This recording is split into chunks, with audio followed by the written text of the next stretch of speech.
2014 GMC Sierra with the blown engine. This is the replacement engine. It's not having a good day. Ticking, cylinder number 6 misfire. Already diagnosed it, it's here for the repairs. GM. So yeah, collapsed lifter. This is the active fuel management engine, the number 6. Diagnosed it. The intake valve is not opening. It's opening a little bit, but not enough. I'll show you the waveforms. I already got those, but we got new lifters to install, and the customer already deleted the AFM with the tuner, but it didn't really help.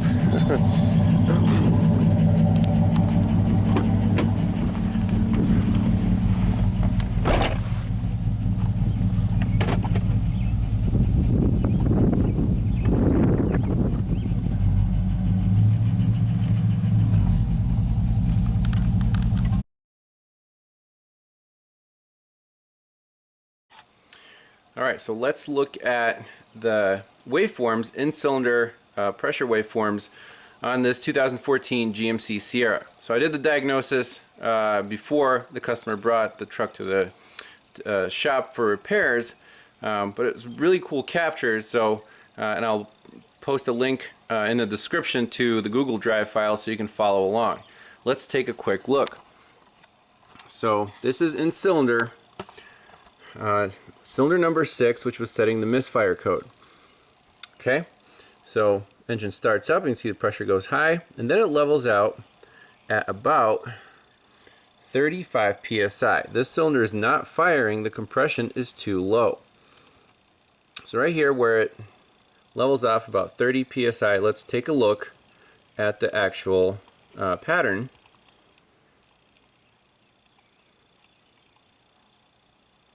So I have the rulers here from 0 to 720, and it looks like a fairly normal pattern, but the peak compression is 30 psi.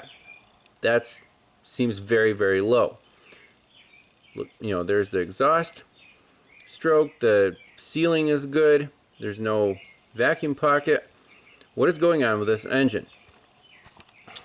Whenever you take an in-cylinder pressure capture of a suspected bad cylinder, make sure to take a capture of a known good cylinder, and then you can compare apples to apples. That is the best way to use in-cylinder pressure analysis with the scope. So I took a capture on cylinder number 4.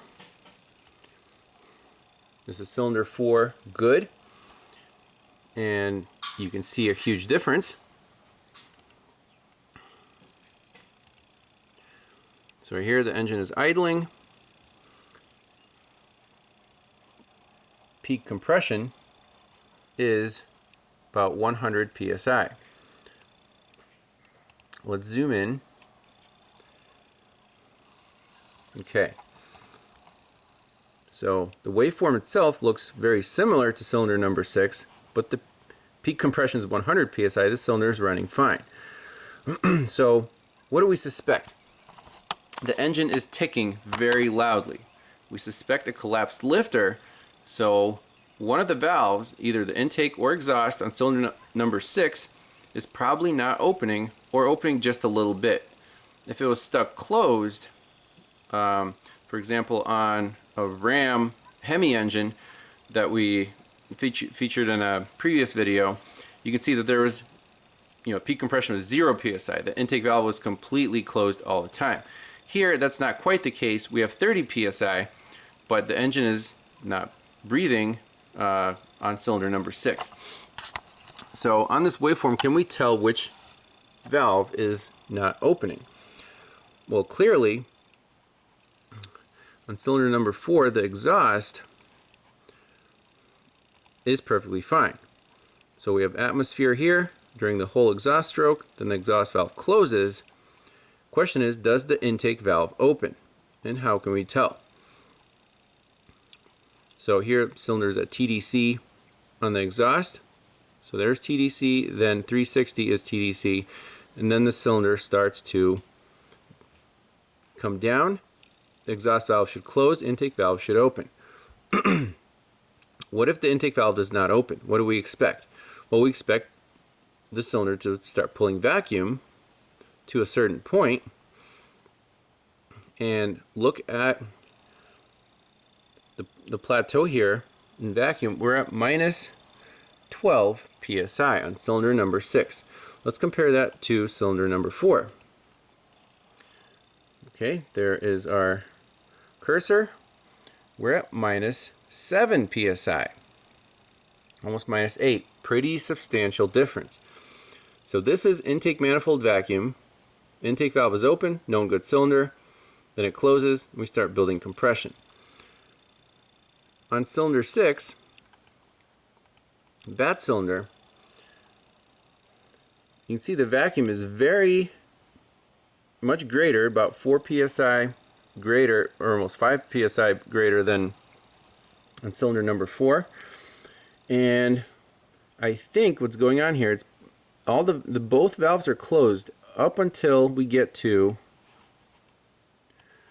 this point right here, where you see a slight increase in pressure or decrease in vacuum. So we can bump up the scales and move the waveform up, kind of zoom in on this. So I suspect the intake valve is staying closed, you know, most of the time, and then right here, this little bump is just slightly letting a little bit of mixture in, and then the cylinder starts its compression stroke. It's very subtle, and you wouldn't even pick up on that unless you compared it to a known good cylinder. Let's go to number 4. You see this is very flat right here. There's no little humps or bumps. And our intake manifold vacuum is very nice and steady until the intake valve closes right about here. So this is your duration of the intake valve. So about 180 degrees from here to here. On cylinder number 6, I suspect the intake valve is only open from here to here. So how many degrees is that? You look at delta, about 40 degrees crank. Because then the cylinder keeps, this is bottom dead center at 540. You can see intake valve opened just in this zone. Pressure went up just a hair, and then it starts dropping again as the cylinder continues downward.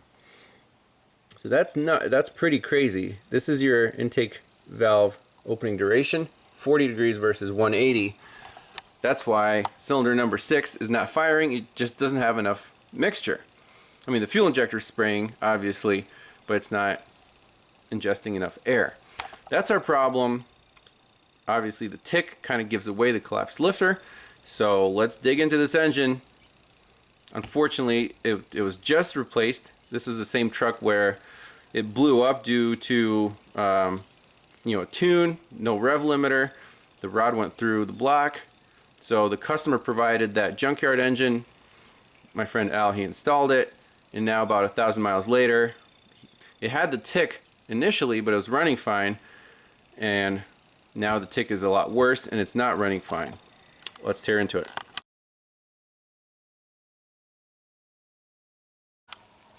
So we got the valve cover off. Doing a quick visual inspection, and here's our culprit.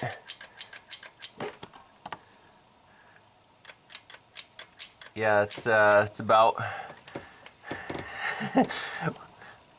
500 thousandths valve lash right there. That is the intake valve for number 6.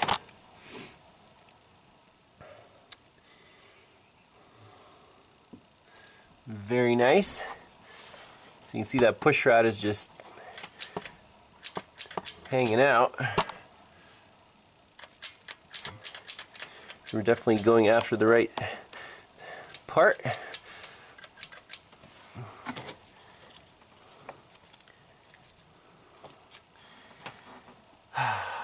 nothing to it but to do it. Here's the progress so far. Exhaust headers off, alternator, valve cover, intake manifold. All this stuff actually comes off pretty easy, which is nice.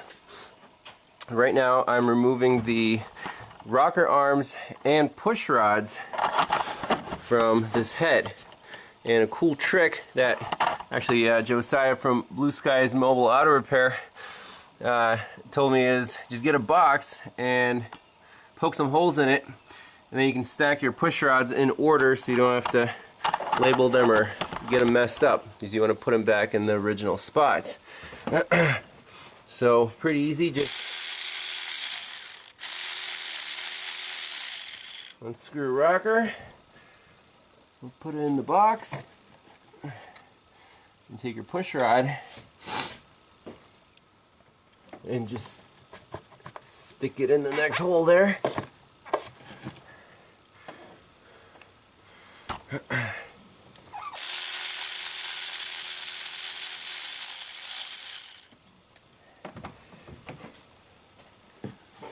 Now the engine is in a position where all the valves are closed on this bank, so that makes it nice. There's no spring tension to worry about.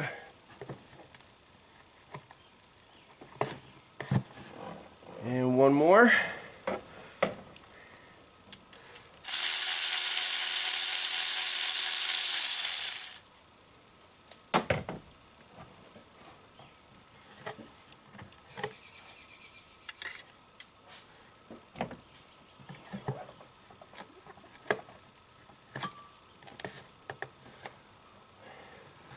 There's a nice box of rockers and push rods.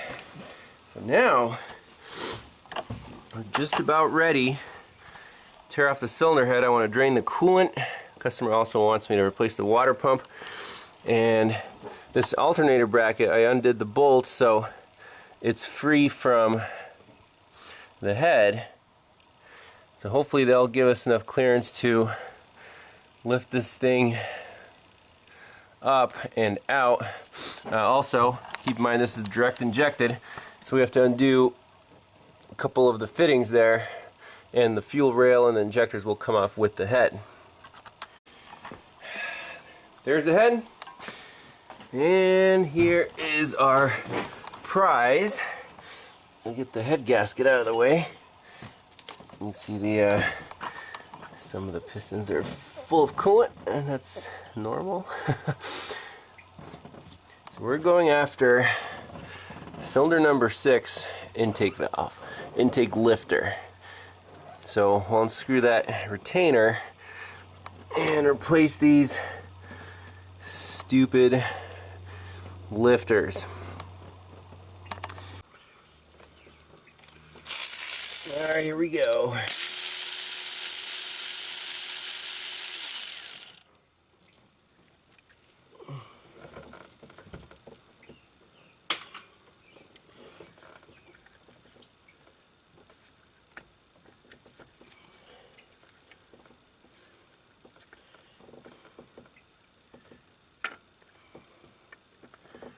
Okay, so these are the special lifters in number 6 and normal lifters that stay in there on number 8. And you can see that they ride in this fun plastic little retainer. It seems like it should last a good long time.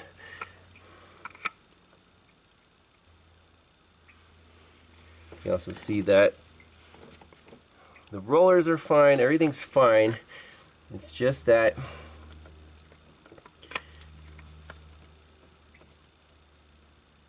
there we go. So that's the exhaust lifter for number 6. I'll put that over here. And the intake lifter, boom, right there. It's completely collapsed. That spring can't return it because I think the internal lock pin is just jammed. So intake, exhaust. There's the problem. We'll pop the new ones in and it's just reassembly. So here's a brand new lifter straight from GM. So hopefully these will last a long time because the owner has the AFM system disabled now. So you see there's a little straight section there, and then there's a like a guide passage.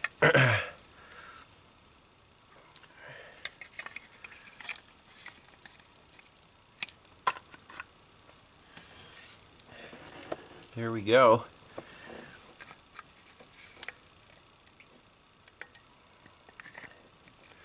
Just drop this sucker back in here.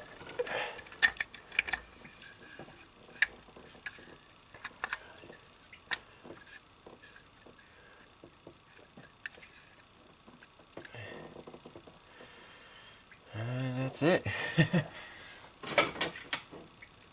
So we'll obviously replace these two as well for good luck.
Beautiful new head gasket is in place.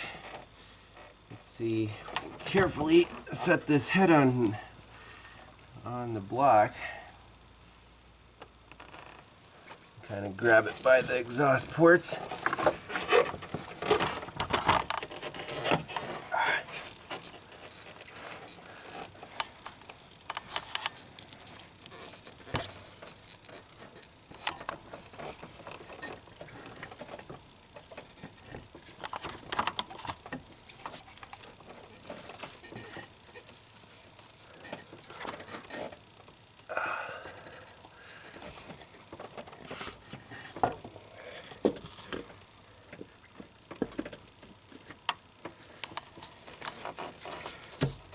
Alright, it's on the dowels. Whew.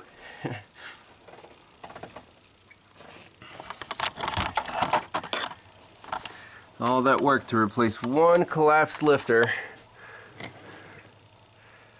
So I am reusing the head bolts, even though the instructions say not to. I don't know why.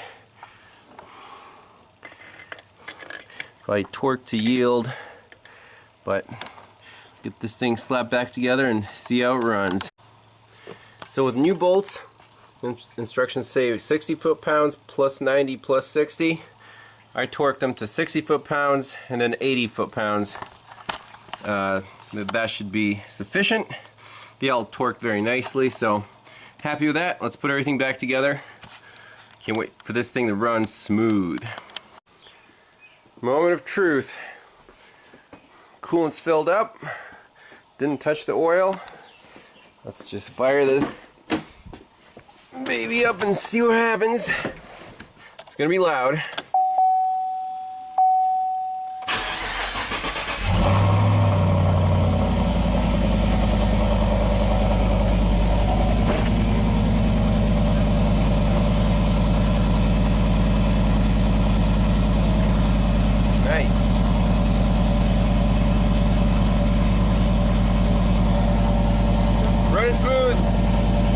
expected. So, GM truck, lifters, about a one-day job. Pull the head, replace the lifters. Nothing too exciting, but the waveforms are pretty cool on the Pico.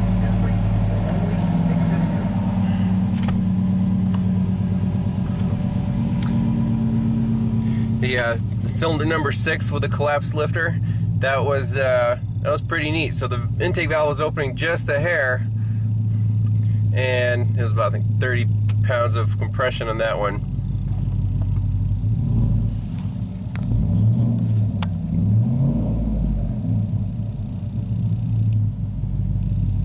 Sweet.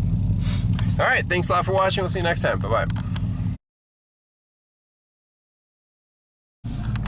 Let's do a quick 0 to 60.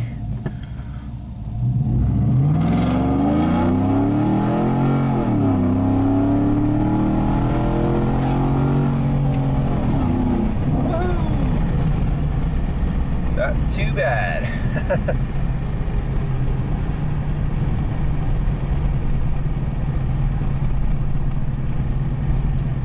Pretty ballsy.